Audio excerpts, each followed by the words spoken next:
Hey, AG Squared coming here to share how I earned close to $6,000 in profit and 100% tax-free by being an Uber driver.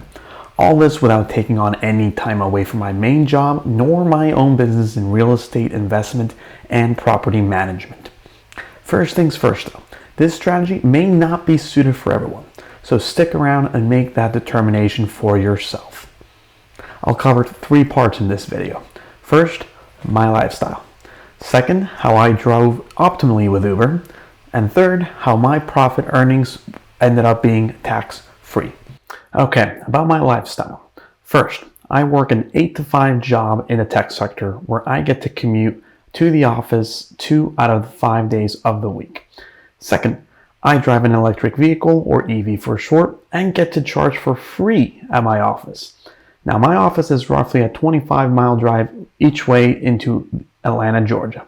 And on a 9-hour charge session, I get around 120 to 130 miles of free charge. 3, I keep my car very clean at all times because I don't have dogs or kids that would make the back of my vehicle dirty. Next up, I fill in my time driving with Uber whenever I either A, drive to and from work, or B, drive somewhere by myself that was at least 30 minutes away. I never drive for Uber when I don't have somewhere I have to go.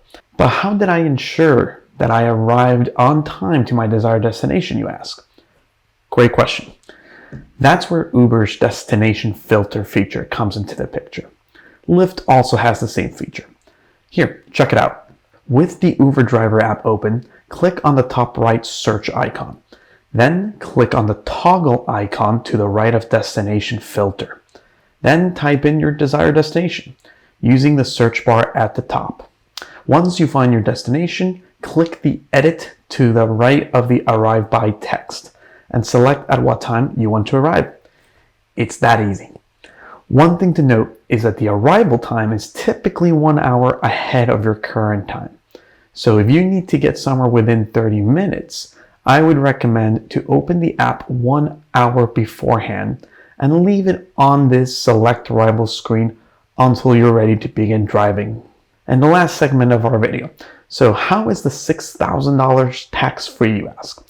That's because when you drive for a rideshare company, you get to deduct your vehicle's operational costs, things like maintenance, gas or electricity, and regular wear and tear. Now in 2024, that is around 67 cents per mile driven, but it's essential to keep a good log of all miles driven for Uber for your records. Here's how I do it on a Google Sheet or Excel file. Notice I track the date, the number of miles, and a brief description for every time I turn on the Uber driver app. Also, notice that I track what the car mileage was at the beginning of each calendar year. And lastly, I calculate how much I can deduct from taxes based on the 67 cents per mile deduction. And as long as this deduction exceeds what I earn, all my earnings are tax-free. And here is where my lifestyle makes this even more profitable. By driving in an EV, I don't have to worry about the typical wear and tear of other cars. Brake pads, not a problem. I barely use those due to regenerative braking. There's no oil changes, no transmission issues, no aspect of issues that come along with engines. So, to conclude, like I always say, knowledge is empowering. Take this what you want to get from it. Hopefully, it at least sparks an idea on how you can use things like rideshare applications to supplement your current income without compromising on your lifestyle or day-to-day. Thanks for joining.